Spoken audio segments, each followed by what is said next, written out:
today we have a very, very special guest and a very, very special story to share. We're virtual today for a big reason. So today's video is all about that inner voice, right? The voice that has told us through the years maybe to think about doing something differently, or your intuitive gut to make a change in life. And that's why we have our very special guest here today, Julia. So she went for it all. I've been helping Julia for a few years now. She was just a few years ago working for the federal government, and she was in Tanzania, which is in East Africa. And during the COVID, the pandemic, she started to think about this, another life, shall we say.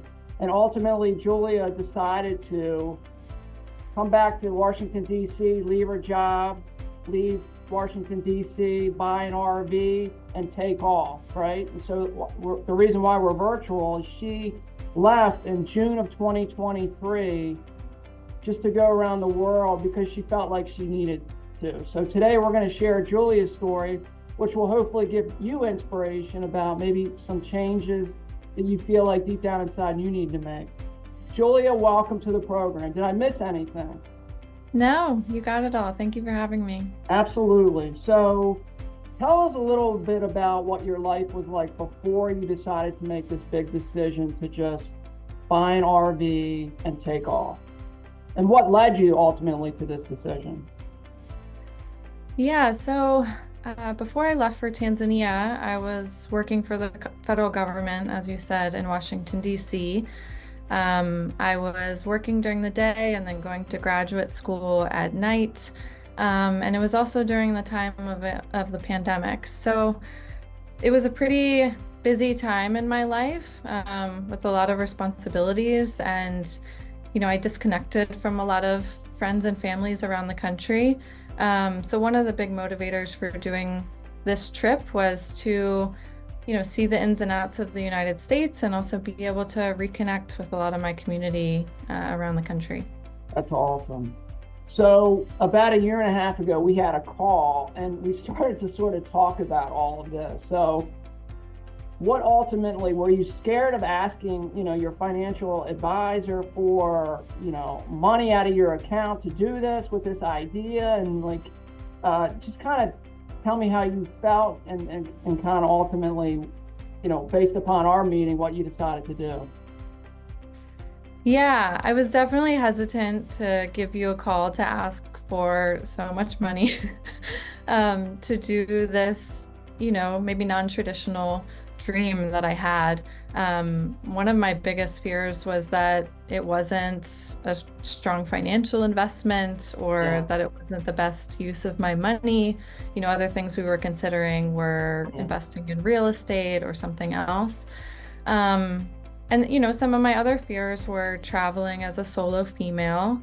And when I pitched this idea to a lot of people, a lot of my family and friends didn't necessarily understand my vision or my desire to maybe leave the stability of my job and school to go on this adventure. So yeah, those were definitely some of the fears that I had, and I'm grateful that you were very supportive of it was funny. I remember us talking, and just with you, I feel like it's all about your that inner voice you've had, and that you do have, and following that and being true to yourself. And I always felt like it was a really worthy, and it is a worthy investment for you just because of the experiences that you're, gifted to be doing right now in your journey.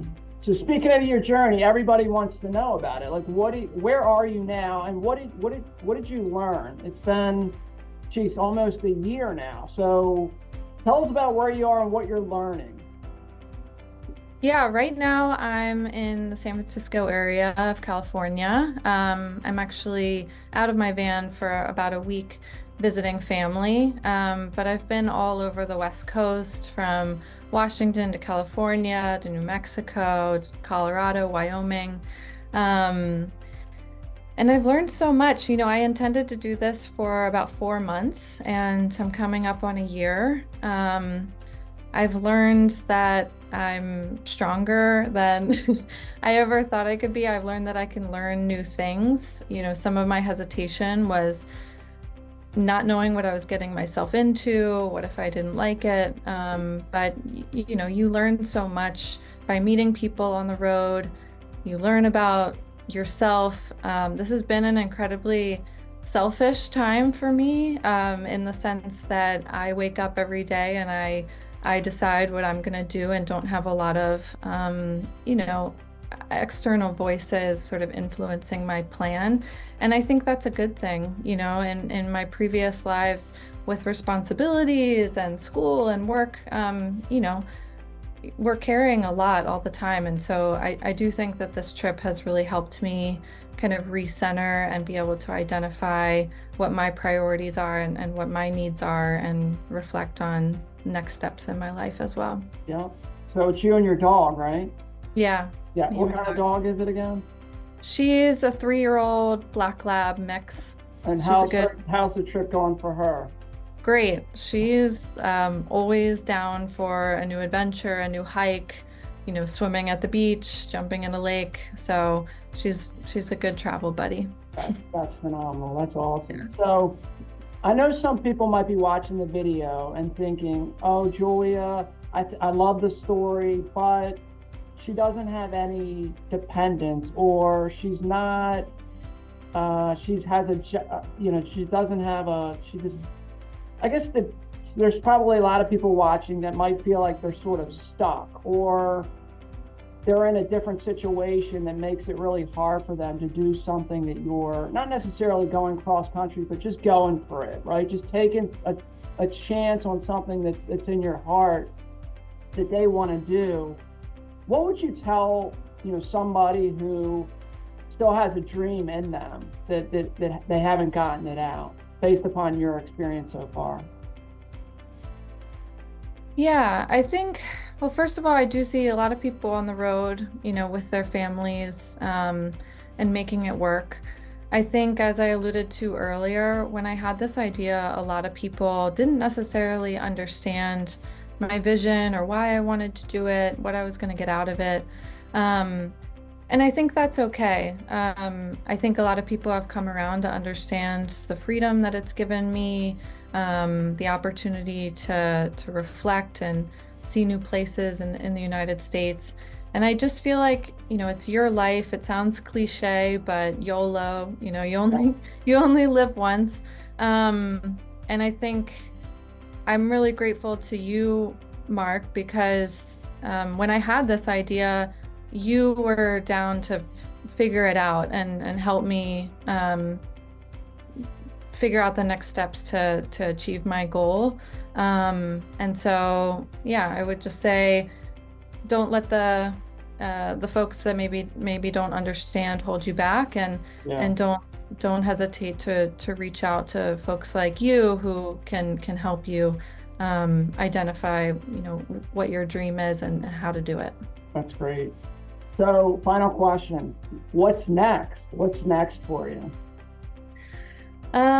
Well, I'm applying for full-time jobs. You know, my life has been very fluid in the last couple years, and I am sort of gravitating to something, a life that has more stability, right? Staying in one place, building a community, getting a job, having an apartment. I also see my van RV as an opportunity to earn income on the side by renting it. So I'm interested in exploring that.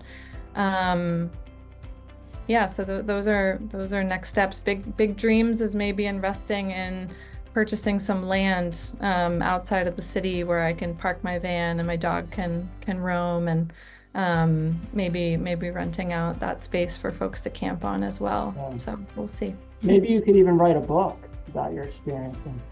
Ooh, I'll think about it. So I know some of you might be thinking, well, it's different, right? Her situation is maybe different than yours, but deep down inside, we all have dreams. And Julia, what would you say to some of the people that are listening that have something that's been on their mind, or something they've thought about for a long time, and for whatever reason they haven't like gone for it. What's the best advice there for somebody like them? Yeah, I think it can be really hard to make a big change in your life, but I've found from my past experiences, whether that's living overseas or moving into a van, when I challenge myself, that's when I learn the most about who I am and what I'm interested in making out of this life. And I think the other piece that I vividly remember was that people didn't necessarily understand my vision before Yeah. I did it. But since I've been on the road and through the positive experiences I've had, those people have become my biggest cheerleaders. That's great. We'll leave it at that, Julia. Thank you so much for your time and story. I'm sure it's an inspiration for all of you out there, and good luck and safe travels on your way back to the East Coast. Thank you so much. And yeah, I hope this video inspires others to maybe follow their dreams. Awesome. Thanks, Julia. Thank you.